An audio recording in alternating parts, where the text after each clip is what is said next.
नमस्कार, स्वागत है आप सभी का ज्ञान सम्मान के मंच पे। तो जैसा कि पिछले दिन आप सभी को बताया गया था कि टेस्ट सीरीज जो है अभी आपको 7:30 बजे से ही मिलेगा। बट इस समय थोड़ा अवेलेबिलिटी 2-3 दिन के लिए नहीं होने के कारण जो है फॉर्मेट इसका अलग है। बाकी जो है लाइव ही आपको 7:30 बजे ही लेक्चर मिलेगा और फिर 2-3 दिन बाद जैसे जिस फॉर्मेट में हम लोग काम कर रहे थे उसी फॉर्मेट में काम करेंगे। ठीक है, तो ये जो है आपका टेस्ट है, संस्कृति आईएएस का टेस्ट है। और टेस्ट की बात करें, सब्जेक्ट जो है आपका पॉलिटी है, भारतीय राज्य व्यवस्था है। और आप सभी को पता है कि भारतीय राज्य व्यवस्था, आप चाहे यूपी पीसीएस लिख रहे हो, बिहार पीसीएस लिख रहे हो, यूपी आरओ का एग्जाम या कोई स्टेट पीसीएस लिखने वाले हैं, इवन if आप यूपीएससी लिखने वाले हैं, तो वहाँ भी जो है आपको पॉलिटी पूछा ही जाता है। तो वैसे में ये लेक्चर सभी के लिए, तो ऐसा नहीं समझेंगे कि थंबनेल लगा हुआ आरओ के लिए, तो ये लेक्चर केवल आरओ के लिए है। तब सब्जेक्ट है। और चूंकि इस संस्कृति है, इसके द्वारा काफ़ी शानदार सा टेस्ट बनाया गया है। ये आपका 4th फेज का टेस्ट है और 3rd फेज हम लोग कंप्लीट कर चुके हैं सब्जेक्ट वाइज। फुल लेंथ का टेस्ट अभी नहीं कराया गया आपको। 4th फेज में जो है टेस्ट नंबर आपका है 1। ठीक है, और करंट का अपडेशन वगैरह भी है और बहुत शानदार प्रश्नों का कलेक्शन है। यानी क्वेश्चन का जो है देखेंगे तो वैरायटी आपको देखने को मिलेगा। ठीक है, कथन कारण है यहाँ पे, चार चार स्टेटमेंट जो है डला हुआ, स्टेटमेंट बेस्ड क्वेश्चन है।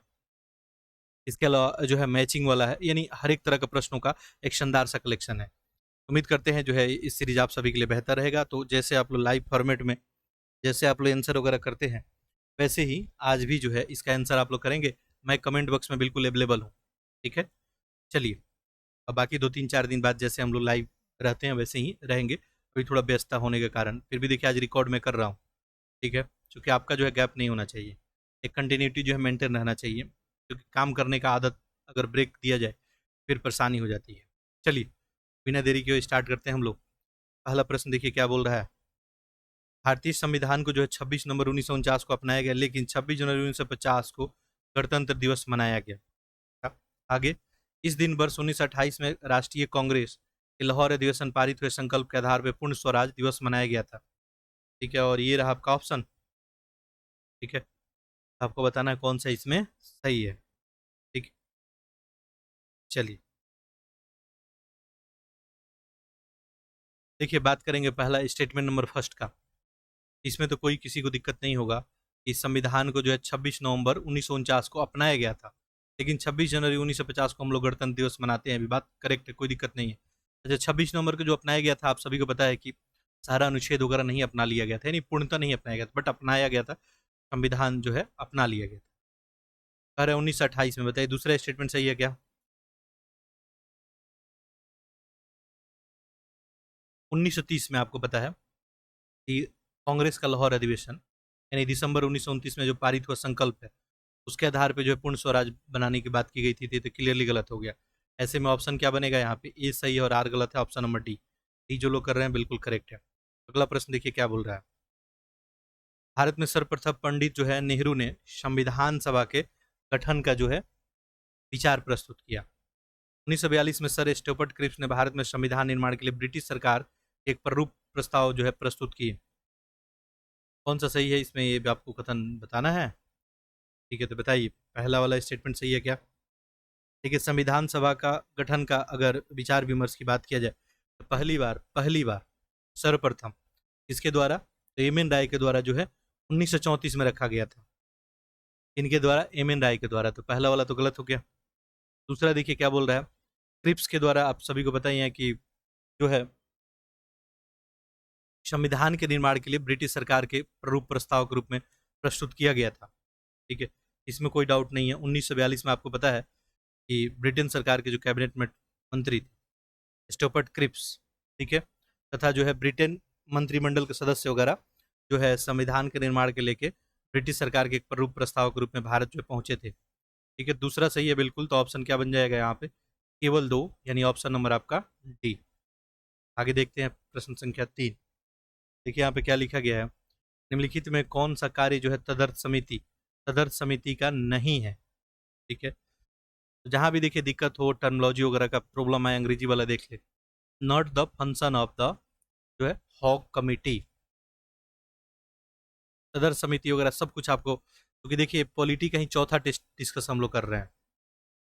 सदर समिति क्या होता है? एक अस्थाई समिति होता है। ठीक है, जो किसी विशेष उद्देश्य के लिए बनाया जाता है।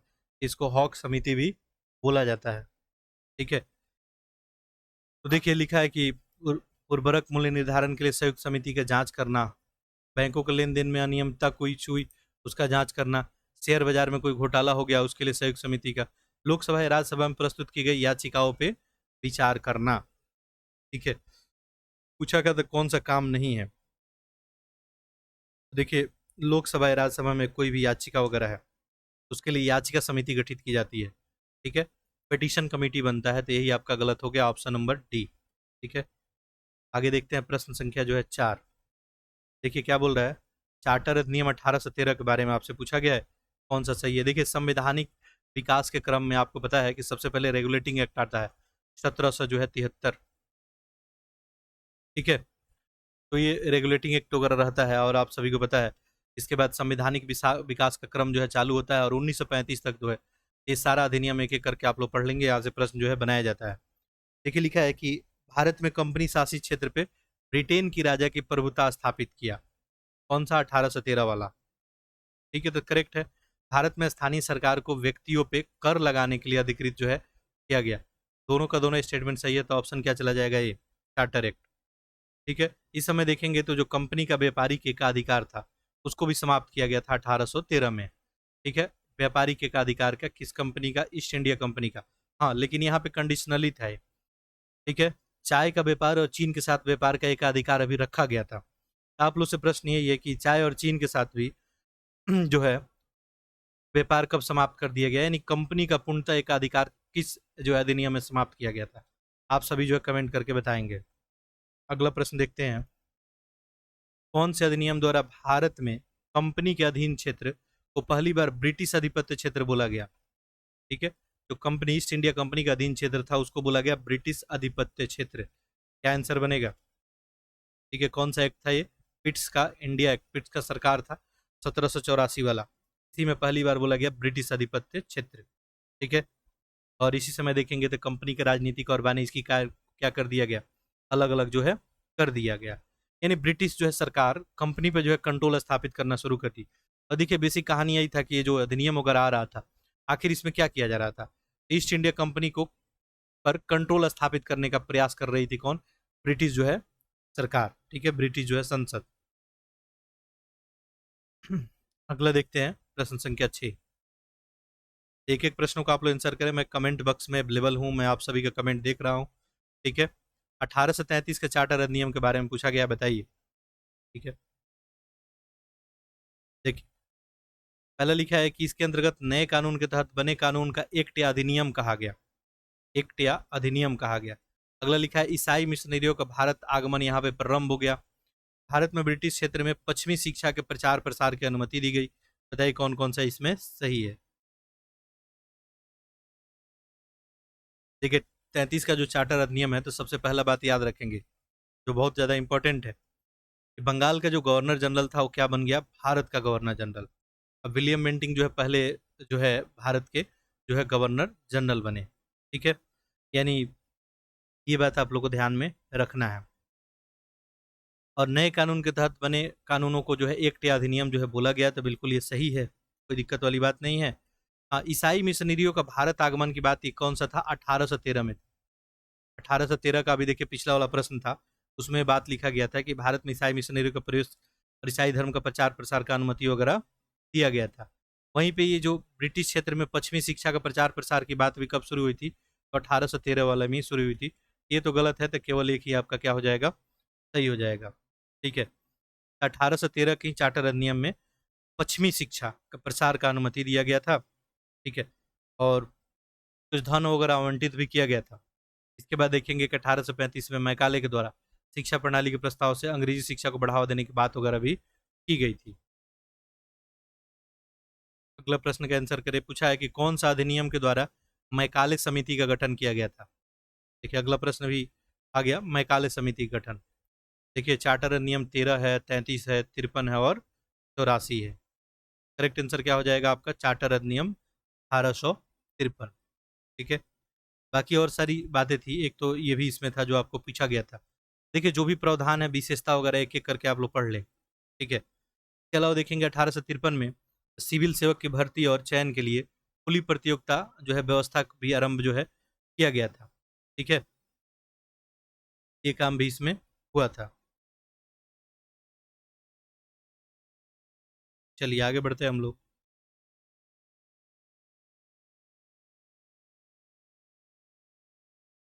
भारत में गठित प्रथम अंतरिम जो है राष्ट्रीय सरकार के संदर्भ में बताना है।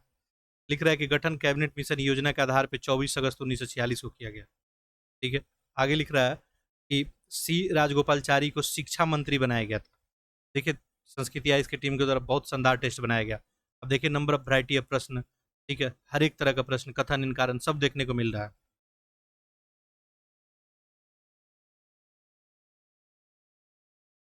देखिए, यहाँ पे बोल रहा है कि योजना के आधार पर 24 अगस्त 1946 को गठन किया गया था।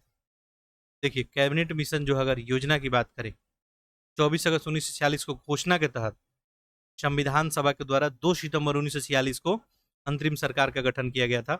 ठीक है, तो 2 सितंबर को किया गया था, घोषणा इस समय हुआ था। ये क्या हो गया, इनकरेक्ट हो गया।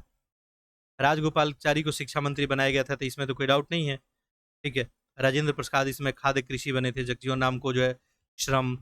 ठीक है, तो ये सब मंत्रालय वगैरह मिला था। यहाँ पे केवल दो सही हो जाएगा। अगला देखिए, अनुच्छेद है और कौन कौन से विषय इसमें रखे गए हैं ये आपको बताना है।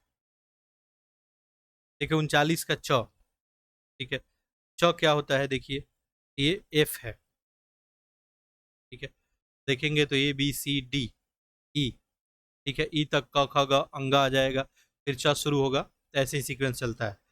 ठीक है, तो इसमें देखिए क्या था, बालकों को स्वास्थ्य विकास का अवसर की सुविधा प्रदान करना इसमें था। ए का तो 4 बन गया। ठीक है, अनुच्छेद 51 में आपको पता है अंतर्राष्ट्रीय विवादों के मध्यस्थता को निपटान की बात की गई थी।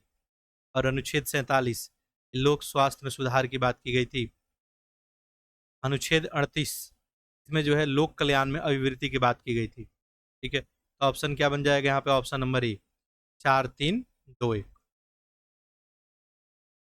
अगला देखिए, मांटेगू चेम्सफोर्ड सुधार के बारे में आपसे पूछा गया, बताइए कौन सा सही होगा। ठीक है, कल भी 7:30 बजे आप लोग उपस्थित हो जाएंगे, कल भी इसका अगला जो हिस्सा यानी पूरा कंप्लीट कर लेंगे हम लोग टेस्ट।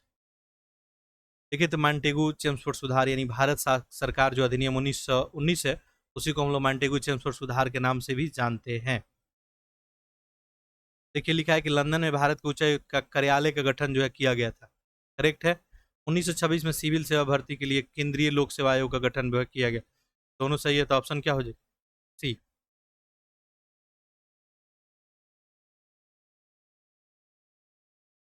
अगला देखिए, प्रश्न संख्या 11। निम्नलिखित में कौन से अनुच्छेद में महिला और पुरुष को समान कार्य के लिए समान वेतन देने की बात की गई। ठीक है, यह अधिकार दिया गया कि समान काम के लिए समान वेतन। पहले देखिए बहुत भेदभाव था, आप सभी को पता है, आज भी हमारे समाज में भेदभाव तो है ही। ठीक है, तो ये अनुच्छेद था आपका 39 का ख। ठीक है, यानी 39 का D, समान काम के लिए समान वेतन दिया जाए। ठीक है,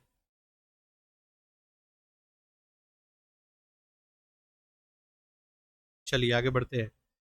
प्रश्न संख्या जो है 12। भारत सरकार अधिनियम 1858 के बारे में पूछा है। आपको पता है 1857 में सिपाही विद्रोह होता है, और उसके बाद जो है ईस्ट इंडिया कंपनी यहाँ तो शासन निकल के क्राउन के अंतर्गत जो है शासन वगैरह होता है। ठीक है, देखिए क्या आंसर बनेगा, बताएं आप लोग। इसके तहत एक जो है निगमित निकाय के रूप में भारत सचिव परिषद का गठन किया गया। ठीक है, करेक्ट है। इसके तहत बंगाल के गवर्नर जनरल को भारत का गवर्नर जनरल, अभी थोड़ी देर पहले आपको बताया गया था। ठीक है, इसमें क्या किया गया था, भारत के गवर्नर जनरल को, देखिए ये तो बात दूसरे अधिनियम में था, आप लोग कमेंट करके बताएं। भारत के गवर्नर जनरल को जो है क्या कर दिया गया, भारत का वायसराय बना दिया गया, भारत का वायसराय। दूसरा तो गलत हो जाएगा, ऐसे में ऑप्शन क्या बन जाएगा आपका, ऑप्शन नंबर तो ए ही बन जाएगा। ठीक है, हाँ, बंगाल के गवर्नर जनरल को भारत का गवर्नर जनरल कब बनाया गया था, कौन से अधिनियम में, तो ये 18 से जो है अभी थोड़ी देर पहले चर्चा किया था, 1833 वाले में। ठीक है, अगला देखिए, निम्नलिखित में कौन सा मौलिक अधिकार भारतीय और विदेशियों दोनों नागरिकों को प्राप्त है, दोनों को जो है कौन सा जो है अधिकार प्राप्त है। देखिए भी चर्चा बहुत हो गया, देखिए कुछ तो अधिकार है जो केवल नागरिकों को है, और कुछ जो है विदेशियों को भी है, साथ साथ भारतीय नागरिकों को तो सारे अधिकार हैं। ठीक है, और कुछ ऐसे हैं जो भारतीय नागरिक को है लेकिन विदेशियों को नहीं है। वैसे में कौन सा है? आर्टिकल आपका 15, 16, 19, 29, ठीक है, और 30, ये केवल जो है भारतीयों को प्राप्त है। 12 से 35 तक आपको पता है मूल अधिकार का बात किया गया है। ठीक है, तो धर्म, जाति, मूल, वंश, जन्म के आधार पर विभेद नहीं किया जाएगा। अनुच्छेद जो है आपका 15। ठीक है, धर्म का प्रचार प्रसार शिक्षण संस्था स्थापित करने की बात जो है इसमें है। ठीक है, और अल्पसंख्यकों को शिक्षा संस्कृति संबंधी जो है अधिकार वगैरह 29 में है। ठीक है, तो यहाँ पे प्रारंभिक शिक्षा का अधिकार, ऑप्शन क्या बन जाएगा आपका? डी। ठीक है, बाकी सब तो सही है, याद रखेंगे। तो नागरिक और विदेशी दोनों को जो प्राप्त अधिकार की बात करेंगे, ये 15, 16, 19, 29। ठीक है, ये सब तो याद ही रखेंगे, 15, 16, 19, 29, 30। इसके बाद देखिए अनुच्छेद 14, अनुच्छेद 20, 21 और 21 का क, ये जो है नागरिक और विदेशी दोनों को, केवल शत्रु देश के नागरिकों को छोड़ के, साथ साथ 22 और 23। ठीक है, आगे देखिए क्या लिखा गया है। मूल अधिकार के बारे में बर्मा समिति के निम्नलिखित कानूनी प्रावधान को सही क्रम में व्यवस्थित कीजिए और नीचे दिए गए कोड को जो है आंसर कीजिए। बताएं 14 नंबर प्रश्न का सही उत्तर। यहाँ पे देखिए सीक्वेंस लगाना है। देखिए राष्ट्र गौरव अपमान निवारण अधिनियम है, ये कब था? 1971। नेक्स्ट देखिए तो विधि विरुद्ध क्रियाकलाप निवारण अधिनियम, ठीक है, 1976। वन जीव संरक्षण अधिनियम कब आया था? ये 1972 में। और वन जो है संरक्षण अधिनियम, वन, ये कब का है? 1980 का। यहाँ पे सीक्वेंस क्या बन जाएगा आपका? 1, 3, 2, 4।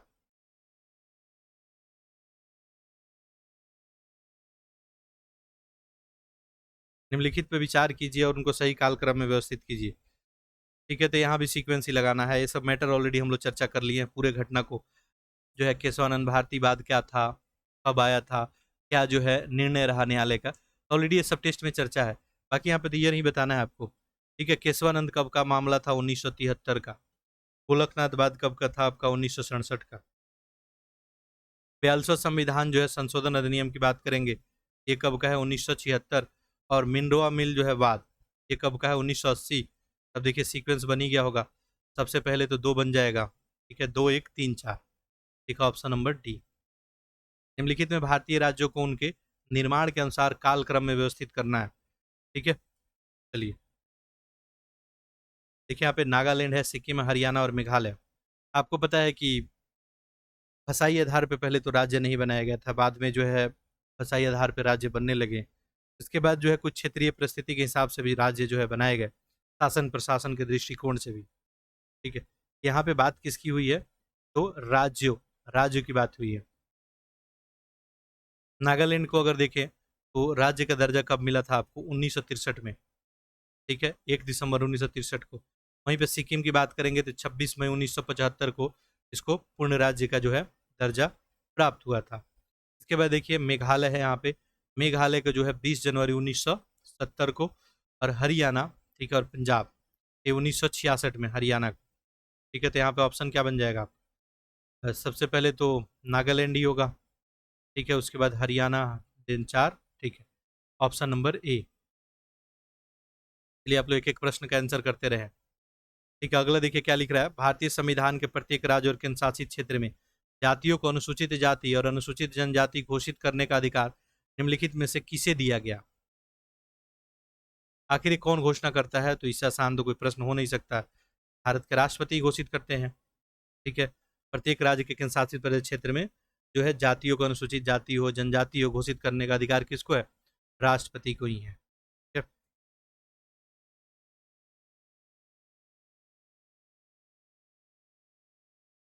आगे देखिए 18 नंबर प्रश्न।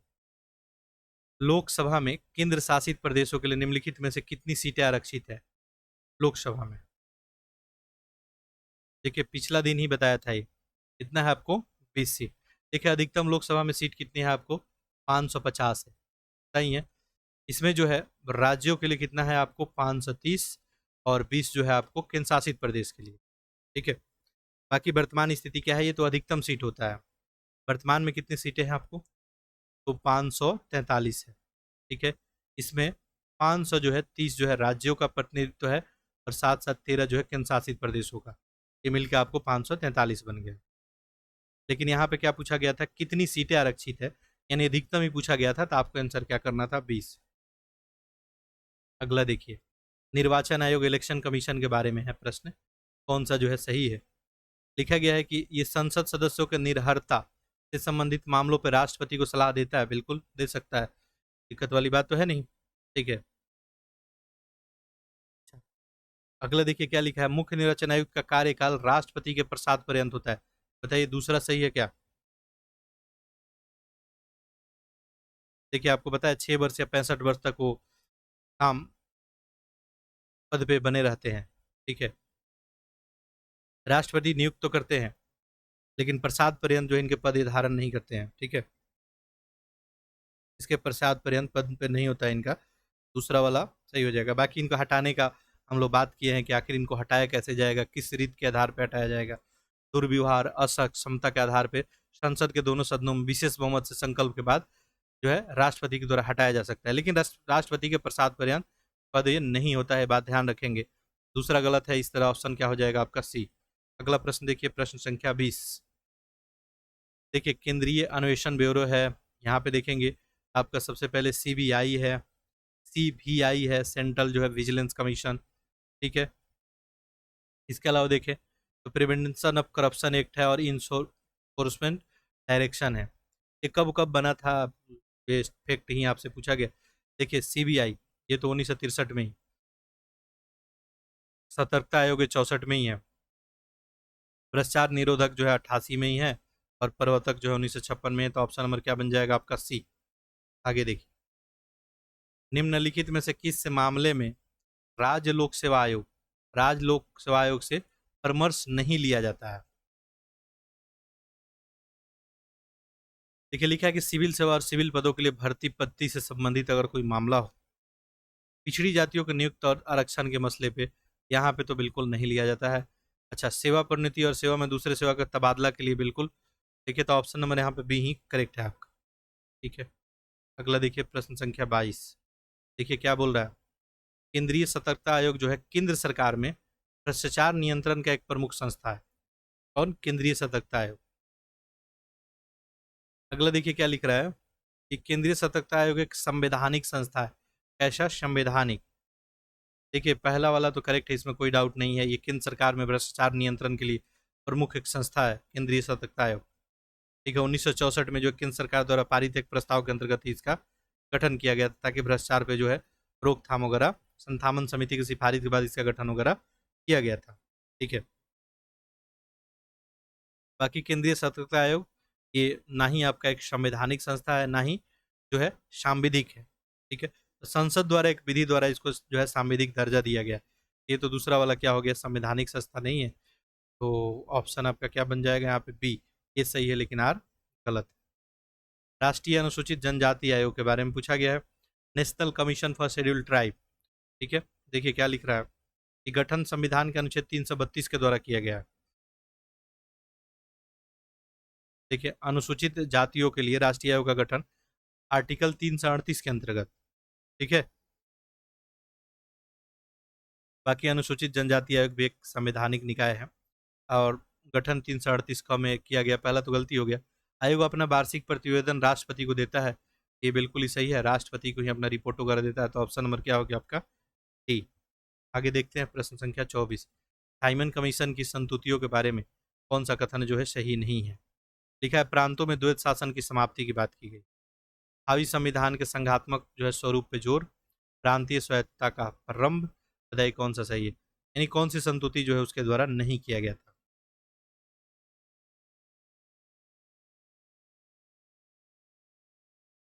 बताएं। देखिए पहला वाला ही ऑप्शन, यहाँ पे द्वैत शासन की समाप्ति की बात की गई है, कहाँ पे, प्रांतों में। ठीक है,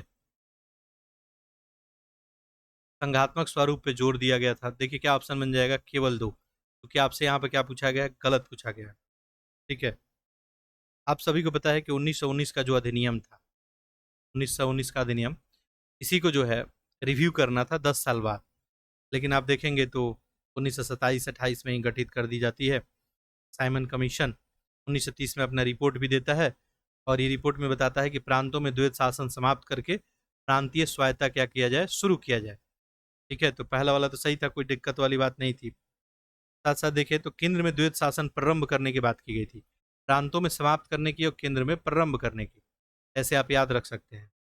ठीक है, गवर्नर और गवर्नर जनरल की विशेष शक्ति प्रदान करने की बात की गई थी। ठीक है, इसके अलावा सांप्रदायिक निर्वाचन प्रणाली और अल्पसंख्यकों को विशेष प्रतिनिधित्व कायम रखने की बात की गई। ठीक, ये सब बातें थी इसमें।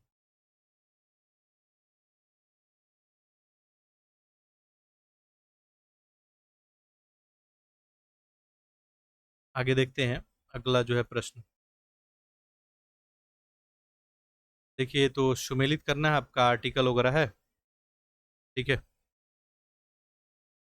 ये प्रश्न संख्या आपका 25 हो गया। आर्टिकल 29, पहला है 29।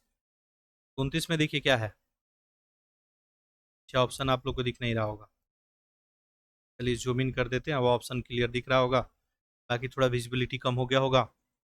29 में क्या है, भारत में रहने वाले किसी भी नागरिक ने कोई विशिष्ट भाषा, लिपि, संस्कृति से बनाए रखने का क्या किया गया, अधिकार दिया गया है। भाषा लिपि बनाने का अधिकार दिया गया है। एक हो गया। 24 में बलात् शर्म का संरक्षण है।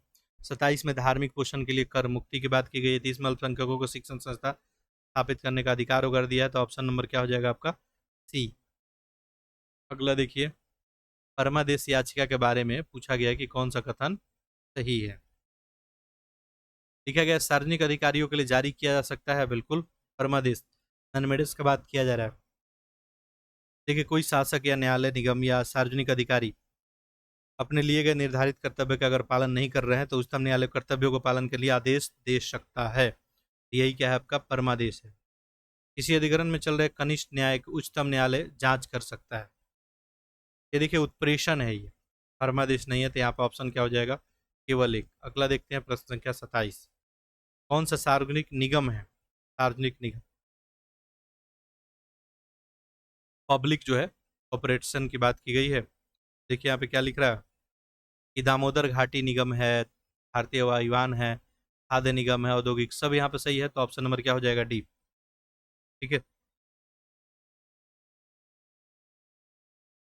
आगे देखिए प्रश्न संख्या 28। क्या लिखा गया है कि निम्नलिखित कथनों विचार कीजिए। अनुच्छेद 13 में प्रयुक्त विधि के अंतर्गत अनुच्छेद 368 की प्रक्रिया के अनुसार किए गए संवैधानिक संशोधन को शामिल किया गया है। जीवन बीमा निगम को अनुच्छेद 12 के अंतर्गत राज्य जो है माना गया है। बताइए कौन सा सही है, कौन इसमें गलत है, सही ही बताना है।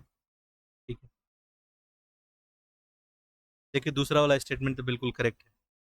भारत के अधीन राज्य में शामिल है आपका भारत सरकार, संसद है, राज्य की सरकार, विधानमंडल है आपका। ठीक है, जिला मंडल है, पंचायतें हैं। ठीक है, जीवन बीमा है, ओएनजीसी है, वित्त आयोग, सब भारत के अंतर्गत आ जाते हैं। ठीक है,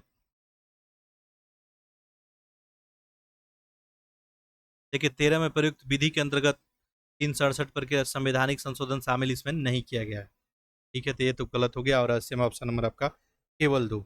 आगे देखिए क्या लिख रहा है कि किसे जीवन तथा जीवन तथा व्यक्तित्व स्वतंत्रता के संरक्षण के अंतर्गत शामिल किया गया है। देखिए, न्यूनतम मजदूरी का अधिकार है, एकांता का अधिकार, अविलंब निर्णय का अधिकार, गंभीर रूप से घायल व्यक्ति के समय से चिकित्सा, सब हो जाएगा ऑप्शन नंबर डी। ठीक है, देखिए संविधान का अनुच्छेद 31 ये गारंटी क्या देता है, कोई व्यक्ति विधि द्वारा स्थापित प्रक्रिया के अलावा उसके जीवन या उसके व्यक्तिगत स्वतंत्रता से वंचित नहीं किया जाएगा। ठीक है, यानी इसमें सारी चीजें आ जाएंगी। राज्यसभा के बारे में पूछा गया है, बताइए कितना कथन सही है इसके बारे में, राज्यसभा के बारे में। देखिए क्या लिख रहा है, संघ के विभिन्न राज्यों को राज्यसभा में बराबर का प्रतिनिधित्व नहीं दिया गया है। ठीक है, इसमें तो सही है। देखिए, राज्यसभा में बराबर का प्रतिनिधित्व कैसे हो सकता है। ठीक है, पहला वाला क्या है, करेक्ट है।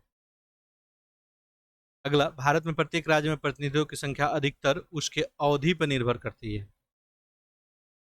देखिए उसके संख्या जनसंख्या पे निर्भर करती है, ठीक है, जनसंख्या पे। जिसका ज़्यादा जनसंख्या होगा पार्टिसिपेशन थोड़ा ज़्यादा होगा। यहाँ पे ऑप्शन नंबर केवल ए। अगला देखिए पूछा है कि विचार कीजिए, एक दो स्टेटमेंट है, बताइए कौन सा ये। राज्यपाल को आपातकाल की घोषणा का अधिकार लिख रहा है, नहीं है। राज्यपाल को आपातकाल की घोषणा बिल्कुल आपको पता ही है कि ये राष्ट्रपति ही आपातकाल का सिफारिश वगैरह कर सकता है। अगला है राज्यपाल को विधानमंडल में अभिभाषण देने का अधिकार है, बिल्कुल। ऑप्शन नंबर क्या हो जाएगा, सी, दोनों करेक्ट है। अगला देखिए प्रश्न संख्या 32 लिख रहा है, ये अनुच्छेद वगैरह है, प्रावधान जो है किसमें क्या किया गया है। 243H, देखिए सब पंचायत से रिलेटेड होगा। पंचायत को कर शुल्क आदि एकत्र करने का अधिकार दिया गया है, ठीक है, तो एक का 4। नेक्स्ट है 243I, पंचायतों को जो है इसमें वित्तीय स्थिति की समीक्षा की बात की गई है। 280 जो है 3B, ये राज्य की संचित निधि में पंचायतों को अनुदान वगैरह की बात किया गया है, ठीक है। और लास्ट बचा आपका F, पंचायत सदस्यों को निर्भरता के बारे में इसमें बात किया गया है। तो ऑप्शन आपका ए ही बन गया। भारतीय संविधान के निम्नलिखित अनुच्छेदों में कौन सा कारखाने में बच्चे के नियोजन पर प्रतिबंध लगाता है, बताइए। यहाँ पे कौन सा आपका अनुच्छेद 24। देखिए फैक्ट्री हुआ, खान हुआ, कारखाना हुआ, ठीक है, जहाँ संकटमय स्थिति है, ठीक है, वहाँ पे जो है 14 वर्ष से कम बच्चों को नियोजन पे प्रतिबंध जो है लगाया गया है, ठीक है, जहाँ भी नुकसान पहुँचने का खतरा हो। बाकी देखिए आर्टिकल 22 है, 22 क्या बोलता है, किसी व्यक्ति को गिरफ्तारी और निरोध से संरक्षण का प्रावधान है, ठीक है। 23 की बात करेंगे तो ये मानव दुर्व्यवहार, बलात्सर, इस प्रकार के जो है प्रतिबंधों की बात करता है। 25 के बारे में आप सभी पता ही है कि सभी जो है व्यक्तियों को अंतःकरण की स्वतंत्रता तथा धर्म को अबाध रूप से मानने, आचरण करने, प्रचार करने, सबका हक दिया गया है, ठीक है। भारत तो धर्मनिरपेक्ष आपको बताई है, आप चाहें तो किसी धर्म को माने, प्रचार प्रसार करे या नहीं करे, ठीक है, आप नास्तिक ही रहें, आप पे कोई फोर्स नहीं कर सकता है। अगला देखिए प्रश्न संख्या जो है 34, क्या लिख रहा है कि राज्यसभा के बारे में बताइए कौन सा सही है। लिख रहा है कि राष्ट्रपति द्वारा 8 सदस्य मनोनीत किए जाते हैं, किसके द्वारा, राष्ट्रपति के द्वारा। राज्यों और संघ राज्य क्षेत्र में 238 से अधिक प्रतिनिधि सम्मिलित होते हैं, बताइए कौन सही है। आपको पता है कि 12 सदस्य को मनोनीत करते हैं राष्ट्रपति, कितने को, 12 को। पहला तो ऐसे ही गलत हो गया, ठीक है, बाकी दूसरा सही है, ऑप्शन नंबर बी, ठीक है। तो आपको पता है राज्यसभा की बात करेंगे तो यहाँ पे अधिकतम सीटें कितनी है, 250, कितनी है, 250।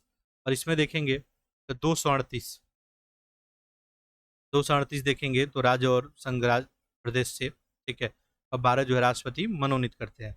बाकी ये तो अधिकतम की बात है। अभी के हाल फिलहाल की क्या स्थिति है, तो 245 सदस्य हैं, इसमें 229 सदस्य जो है आपको ये राज्यों वगैरह से रिलेटेड हो गए, ठीक है, 4 जो है केंद्र शासित प्रदेश से, और 12 जो है राष्ट्रपति जो भी आपको चयन करते हैं, ठीक है। आगे बढ़ते हैं हम लोग। भारतीय संविधान का निम्नलिखित में से कौन सा अनुच्छेद संसद को कानून द्वारा नागरिकता के अधिकार को विनियमित विनियमित करने का जो है अनुमति देता है, ठीक है। तो आर्टिकल कौन सा है आपका, संसद द्वारा नागरिकता के अधिकार को विधि द्वारा विनियमित किया जा सकता है, यह है अनुच्छेद आपका 11, ठीक है। बाकी देखिए अनुच्छेद 10 है, यहाँ पे आपको पता है 5 से लेके 11 तक नागरिकता से बारे में ही बात किया गया है, ठीक है। तो 10 में भी होगा नागरिकता के अधिकार जो है बना रहने की बात की गई है। आर्टिकल 9 में विदेशी राज्यों में नागरिकता स्वेच्छा से अर्जित करने वाले व्यक्तियों का नागरिक जो है नहीं होंगे वहाँ पे, ठीक है, नागरिकता समाप्त, चूंकि पता है आपको भारत में एकल नागरिकता है। भारत के बाहर रहने वाले जो है भारतीय उद्भव कुछ व्यक्तियों को नागरिकता का अधिकार बात किया गया है, ठीक है। चलिए यहाँ पे तो ऑप्शन डी है। अगला देखिए, राष्ट्रीय कांग्रेस के निम्नलिखित में से किस अधिवेशन में सबसे पहले मूल अधिकार की मांग की गई थी, इसकी मूल अधिकार की। ये था आपका बम्बई का 1918 का अधिवेशन, ठीक है। बाकी देखिए और भी कुछ कुछ ऑप्शन है, जैसे देखिए 1911 है, इसमें क्या स्पेशल था अधिवेशन में, सबसे पहले कांग्रेस के मन पे जन गण मन गाया गया था, ठीक है। बाकी 1922 जो है गया अधिवेशन है, टी आर दास की अध्यक्षता में जो है ये जो है अधिवेशन चला था, ठीक है। 1925 बताइए आप सभी को कि कानपुर में जो है ये पहली जो है भारतीय महिला सरोजनी नायडू अध्यक्षता वगैरह करती है, आगे देखिए, भारतीय शासन अधिनियम 1935 के बारे में बताना है कौन सा करेक्ट है। देखिए लिखा है संघीय न्यायालय का गठन, ये तो इसमें बात किया गया था। राज्यों में द्विसदनीय विधानमंडल, रिजर्व बैंक का स्थापना भी किया गया था। भारत परिषद गठन, ये नहीं होगा तो ऑप्शन नंबर क्या हो गया, बी। देखिए 1935 बहुत इंपॉर्टेंट है, इसको जरूर आप लोग पढ़ लेंगे। इसमें अखिल भारतीय संघ की बात की गई थी, स्थापना की। ठीक है, केंद्र में द्वैध शासन का शुभारंभ किया गया था। ठीक है, भारतीय परिषद को इस अधिनियम में जो है कोई चर्चा वगैरह नहीं किया गया था। अगला देखिए, साइमन आयोग के बारे में पूछा गया है, कौन सा सही है। ठीक है, देखिए लिख रहा है कि भारतीय संवैधानिक आयोग भी इसको बोलते हैं, साइमन आयोग को। ठीक है, तो सही है इसमें, क्योंकि 1919 के एक्ट को ही क्या करना था, जांच वगैरह करके अपना रिपोर्ट वगैरह सिफारिश वगैरह देना था। तो 1929 में आयोग जो है नियुक्त वगैरह हुआ। ठीक है, अपना रिपोर्ट वगैरह दिया 1930 में। आयोग की नियुक्ति जो है निर्धारित समय के 2 वर्ष पहले की गई थी। ये भी बात क्या है, बिल्कुल करेक्ट है। देखिए अब 1919 को सर्वे करना था, 10 साल बाद ही था, लेकिन 1927-28 में देखिए नियुक्ति हो गई। आयोग का उद्देश्य 1919 के अधिनियम के कार्यकरण का जांच वगैरह भी करना था, अपना सिफारिश देना था। ठीक है, कि क्या कमी रह गई, ठीक है, और क्या क्या सुधार वगैरह किया जा सकता है, सब सही है यहाँ पे। ऑप्शन नंबर क्या हो जाएगा, सी। अंतरिम सरकार 1946 के बारे में पूछा गया है, यहाँ पे आपको सही आंसर बताना है। परिषद का उपाध्यक्ष नेहरू थे। ठीक है, उपाध्यक्ष बिल्कुल यही, और वायस राय जो है परिषद के अध्यक्ष थे। मुस्लिम लीग अनुपस्थित है यहाँ पे, बिल्कुल ये भी क्या है, बताइए करेक्ट है क्या।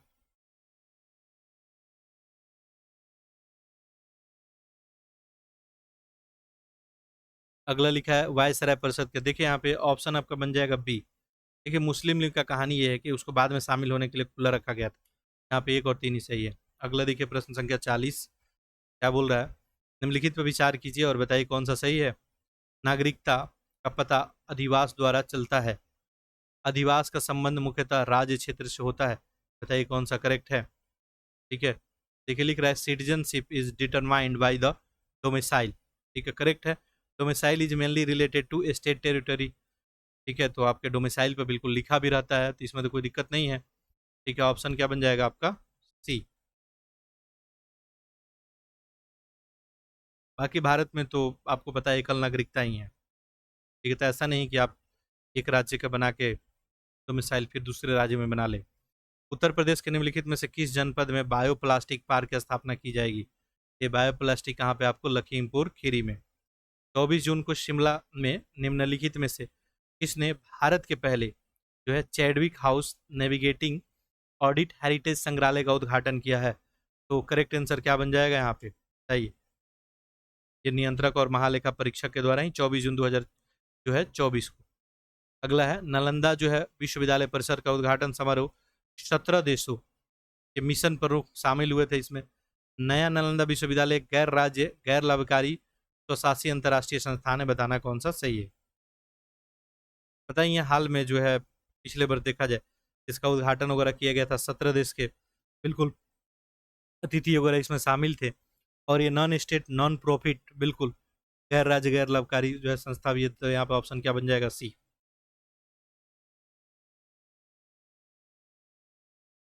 अगला देखिए, बाकी कुल अधिपति का नाम पूछा जाए तो अरविंद पनगड़िया का नाम ध्यान रखेंगे। अगला देखिए प्रश्न संख्या 44, भारत के निम्नलिखित में से किस संग्रहालय को यूनेस्को के प्रतिष्ठित ट्रिक्स वर्सेल्स पुरस्कार चयनित किया गया। ये आपका स्मृति भवन भूकंप जो है संग्रहालय है। ठीक है, कहाँ, भुज गुजरात का। अगला देखिए प्रश्न संख्या 45, क्या बोल रहा है, विश्व का सबसे बड़ा मियावाकी वन जो है निम्नलिखित में से किस देश में स्थित है। ये क्या बन जाएगा आपका, भारत। Option number D. देखिए प्रदेश और राज्यपाल है, बताना है कौन सा सही है। देखिए आंध्र प्रदेश दिया है कि वहाँ के राज्यपाल नाजिर। ठीक है, आंध्र प्रदेश के तो नाजिर ही हैं, सही है।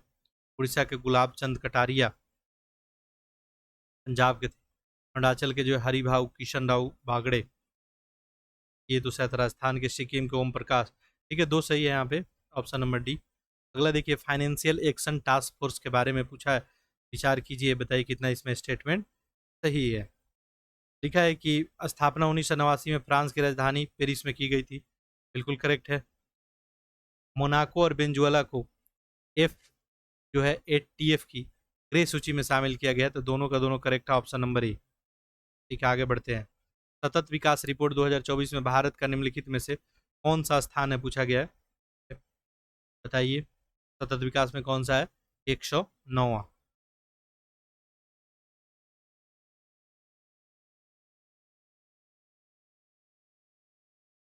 167 देशों में 9वां है। बाकी इसको रैंक वगैरह, सॉरी, स्कोर मिला था 64। ठीक है, अगला देखिए 49। 51वां जी शिखर सम्मेलन 2025 की अध्यक्षता निम्नलिखित में से कौन सा देश जो है 51वां का? ये देखिए इटली की अध्यक्षता में हुआ था। ठीक है, क्या ऑप्शन बन जाएगा, बताएं।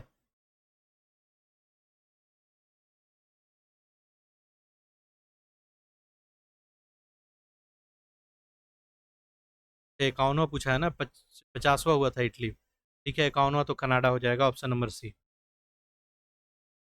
अगला देखिए, अगला प्रश्न है आपका, जूडिथ जो है शुमिनवा तुलुका किस देश के प्रथम महिला प्रधानमंत्री के रूप में पद जो है भार इनके द्वारा ग्रहण किया गया? कांगो लोकतांत्रिक गणराज्य। अगला देखिए 51 नंबर प्रश्न क्या बोल रहा है।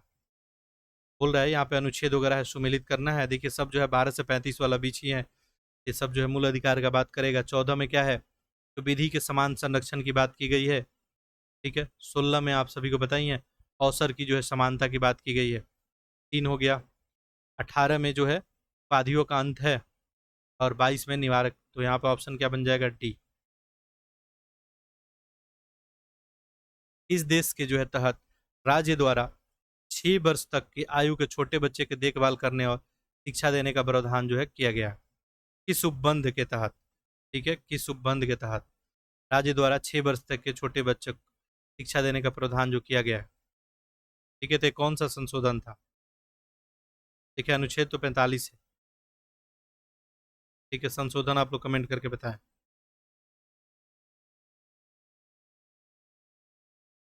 ठीक है, 86वां ही था, बताएं आप लोग एग्री करते हैं। ठीक है, अगला आंसर देंगे। कौन सा निदेशक तत्व 42वां संविधान तत्व में जोड़ा गया? 42वां के तहत कौन सा जोड़ा गया है, ये पूछा गया। ठीक है, देखिए, तो बच्चों के स्वतंत्र गरिमा वातावरण में विकास का अवसर, निःशुल्क कानूनी सहायता हो गया, पर्यावरण संरक्षण। ठीक है, ऑप्शन क्या हो गया? बी। सभी नागरिकों के लिए एक समान सिविल सहायता जो है प्राप्त करने का प्रयास। ये कहाँ पे है? ये आपको अनुच्छेद 44 में है। ठीक है,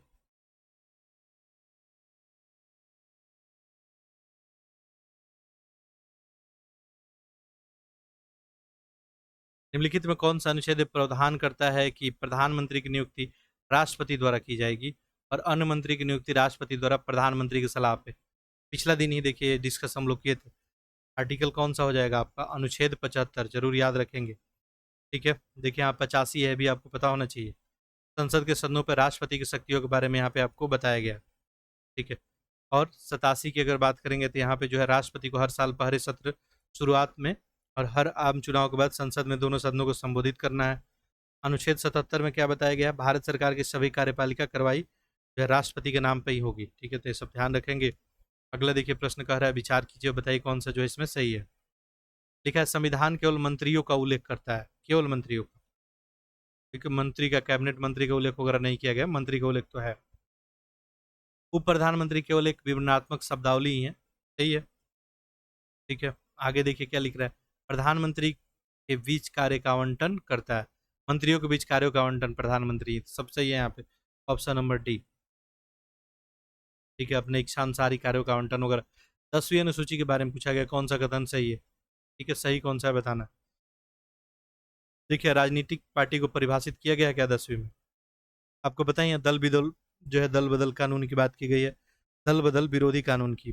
52वां संविधान संशोधन 1985 में ही लाया गया था।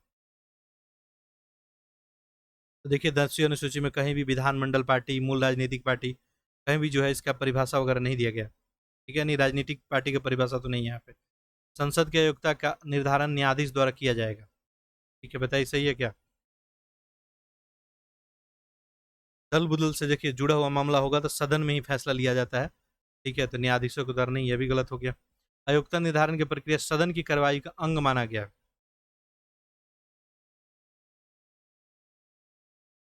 देखिए कार्रवाई का अंग नहीं माना जाता है, ठीक है, ये न्यायिक पुनरीक्षण से जो है मुक्त नहीं होता है। यहाँ पे तो कोई सही नहीं है, तो ऑप्शन नंबर डी। आगे देखिए, राज्य विधान परिषद के बारे में आप सभी को पता है, विधान परिषद मात्र 6 स्टेट में है अभी, ठीक है, द्विसदनीय व्यवस्था। देखिए इसके बारे में क्या लिख रहा है, कुल सदस्यों में 1/3 सदस्य निर्वाचन नगर पालिका करता है, राज्यपाल जो है 1/12 को नाम निर्देशन देता है, स्नातक निर्वाचन क्षेत्र 1/6 सदस्यों को नामांकन देता है। बिल्कुल, देखिए यहाँ पे क्या पूछा गया, सही। देखिए तीसरा तो यहाँ पे करेक्ट है, पहला सही है क्या बताइए।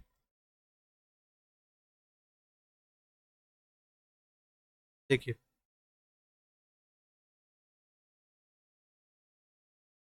विधान परिषद में देखेंगे तो सदस्यों की संख्या, राज्य के विधानसभा के सदस्यों की कुल संख्या का क्या होना चाहिए, ध्यान देंगे 1/3 से अधिक नहीं होना चाहिए। पहले बात तो ये ध्यान रखना है। तो बिहार का एग्जाम्पल ले लेंगे, 243 जो है विधानसभा में है, 1/3 यदि निकालेंगे यहाँ से,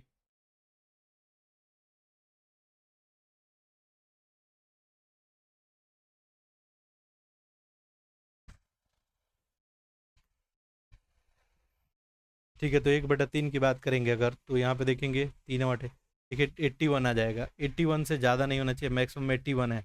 यहाँ पे कितना रखा गया, आपको 75 ही रखा गया है, ठीक है, तो ये बात आप लोग ध्यान में रखेंगे।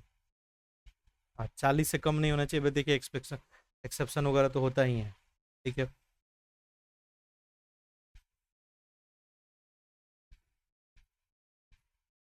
बताएं इसमें कौन सा सही होगा।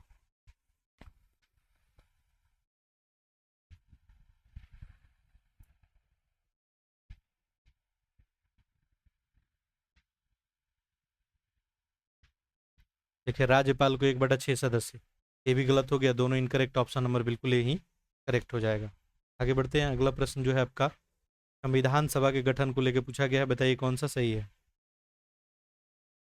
देखिए क्या लिखा गया, यह अप्रत्यक्ष रूप से निर्वाचित जो है संस्था है, निर्वाचित, अप्रत्यक्ष रूप से सही है। सभा के सदस्यों को प्रांतों के विधानसभाओं से जो चुना गया था, दोनों का दोनों क्या है सही, आपको पता है कैबिनेट मिशन योजना के तहत ही 1946 में गठन वगैरह किया गया था। अगला देखिए, और जो हम लोग 10-12 प्रश्न करेंगे, प्रश्न संख्या 70 तक, बाकी जो है 71 से 140 तक अगले लेक्चर में। निम्नलिखित में किन मदों को राज्य सूची में बताइए शामिल किया गया। देखिए विज्ञापन हो जाएगा, बिजली का खपत हो गया, ठीक है, खनिज वगैरह हो गया, तो ऑप्शन नंबर क्या हो जाएगा, बी, ठीक है।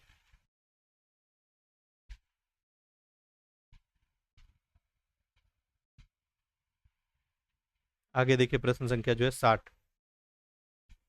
देखिए राज्य सूची हो गया, बताएं आप लोग कमेंट करके, राज्य सूची, समवर्ती सूची, संघ सूची में कितने कितने विषय हैं। कौन से संविधान संशोधन के प्रावधान किया गया है, अनुच्छेद 19 का निलंबन केवल युद्ध या बाह्य जो है आक्रमण की स्थिति में किया जा सकता है। ये कौन सा हो जाएगा, 44वां संविधान संशोधन ही हो जाएगा, ठीक है। इसी में बताया गया था आपको कि 19 को केवल तभी निलंबित किया जा सकता है जब राष्ट्रीय आपातकाल, युद्ध या बाह्य आक्रमण के आधार पर लगाया हो, ठीक है, सशस्त्र विद्रोह के मामला पे ये जो निलंबित नहीं कर सकते हैं। कौन सा अनुच्छेद जो है प्रावधान करता है कि सदन का पीठासीन अधिकारी किसी सदस्य को उसकी मातृभाषा में सदन को संबोधित करने का अनुज्ञा दे सकता है। ये क्या हो जाएगा आपका, अनुच्छेद 120 ही है। अगला देखिए, राजभाषा आयोग के बारे में पूछा गया है, यहाँ बताना है कितना जो है आपको सही है, ठीक है। देखिए लिखा है कि इसका गठन राष्ट्रपति के द्वारा प्रत्येक 10 वर्ष में किया जाता है, ठीक है। आयोग की सिफारिश का जांच संसद संयुक्त समिति करेगा। देखिए सही पूछा गया, दोनों ही सही है, तो ऑप्शन नंबर सी, ठीक है। अगला जो है प्रश्न संख्या 63 है, कौन सा प्रावधान भारत शासन अधिनियम 1919 के अंतर्गत जो है किए गए थे, 1919 वाला में, ठीक है। तो आज देखिए बहुत सारे संवैधानिक प्रावधान को जो है संवैधानिक विकास के क्रम में आपको जो है रिपीट किया गया। देखिए प्रांतों में द्वैत शासन प्रारंभ किया गया था, आज ही चर्चा किए थे, ठीक है। प्रत्यक्ष निर्वाचन व्यवस्था हो गया, सीमित संख्या में लोगों को मताधिकार, बर्मा से भारत का पृथक होना, ठीक है, ये जो है 1935 का अधिनियम में था, ये नहीं बनेगा, बाकी ऑप्शन नंबर आपका बी। प्रश्न संख्या 64, निम्नलिखित पर विचार कीजिए, बताइए कौन सा कथन इसमें सही है, ठीक है। देखिए क्या बोल रहा है, नेहरू रिपोर्ट में केवल डोमिनियन स्टेटस की मांग की गई थी, ठीक है। कांग्रेस का लाहौर अधिवेशन में पूर्ण स्वराज का लक्ष्य निर्धारित किया गया था, बताइए कौन सा सही है। ठीक है, नेहरू रूपरेखा, मोतीलाल नेहरू वाली। ठीक है, बिल्कुल सही है। डोमिनियन स्टाटस 63 ही था इसमें। ठीक है, स्वशासन की बात थी। लाहौर में तो पूर्ण स्वराज था, ये तो जवाहरलाल नेहरू वाला बात था। तो ऑप्शन नंबर बिल्कुल नहीं, यंग थे, बिल्कुल यंग ब्लड। ठीक है, और 1929 में उनके द्वारा बोला गया पूर्ण स्वराज का, अब स्वशासन की बात नहीं होगी। 1942 में क्रिप्स मिशन के बारे में कौन सा कथन सही नहीं है। देखिए, तो युद्ध समाप्ति के बाद संविधान सभा का गठन किया जाएगा। अनुपातिक प्रतिनिधित्व के आधार पर संविधान सभा का गठन है, दोनों सही है। ठीक है, यहाँ पर गलत पूछा गया ना, तो ऑप्शन नंबर आपका डी,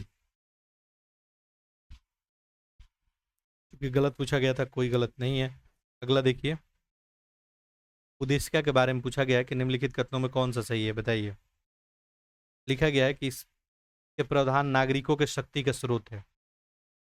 संविधान की जो है सभी धाराओं का उद्गम उद्देशिका में ही विद्यमान है।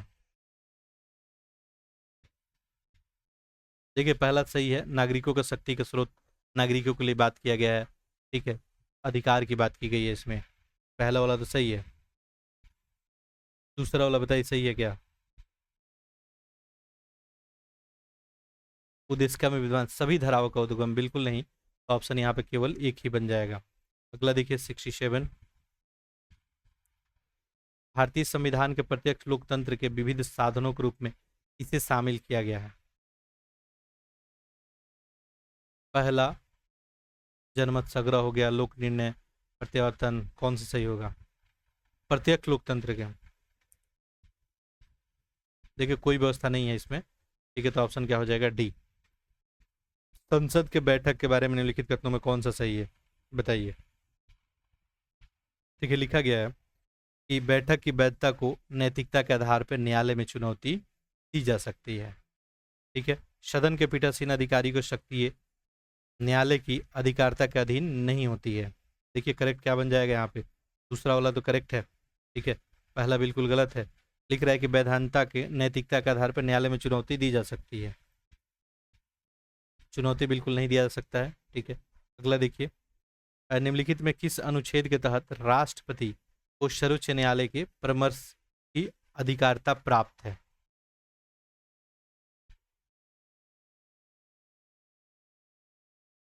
बताइए।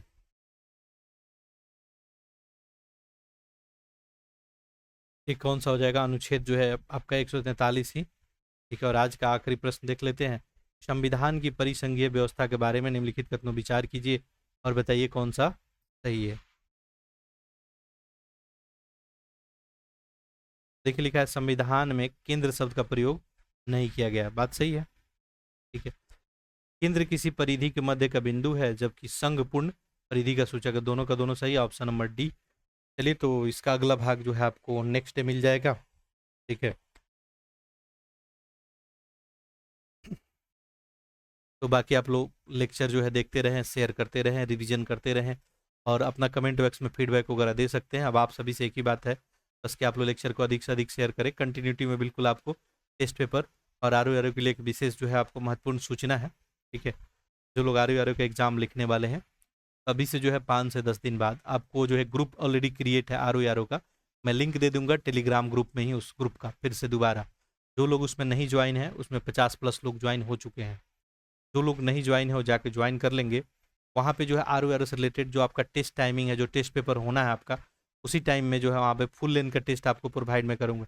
एटलीस्ट कम से कम 10 टेस्ट आपको वहाँ पे कराया जाएगा, जो आप खुद से सॉल्व करेंगे ओ एम आर सीट पे, और फिर आंसर भी सबमिट करेंगे। ठीक है, तो ये जो है काम आप सभी के लिए किया जाएगा 1 डे अल्टरनेट पे। आप सभी जो यहाँ पे तो काम किया ही जा रहा है, साथ साथ ये भी प्रैक्टिस करेंगे, क्योंकि देखिए खुद आप ही को एग्जाम में एटलीस्ट बाद में जाके जो है पार्टिसिपेट करना है, ये भी काम किया जाएगा। और बाकी यूपी पीसीएस, बिहार पीसीएस हो गया, उस सब के लिए जल्द ही टेस्ट सीरीज जो है लाया जाएगा, तो आप लोग इस बातों का ध्यान में रखेंगे। चलिए, तो मिलते हैं हम लोग फिर नेक्स्ट लेक्चर में। ठीक है, अभी एक आध दिन इसी फॉर्मेट में आपका रहेगा, फिर जो है लाइव फॉर्मेट में आएंगे। बाकी देखिए लाइव के जैसा ही है, हम कमेंट बॉक्स में अवेलेबल हैं। ठीक है, तो आपका गैप नहीं हो जाए इसलिए जो है कदम उठाया गया है। ठीक है, चलिए, तो मिलते हैं हम लोग नेक्स्ट लेक्चर में, तब तक के लिए आप सभी का बहुत बहुत धन्यवाद।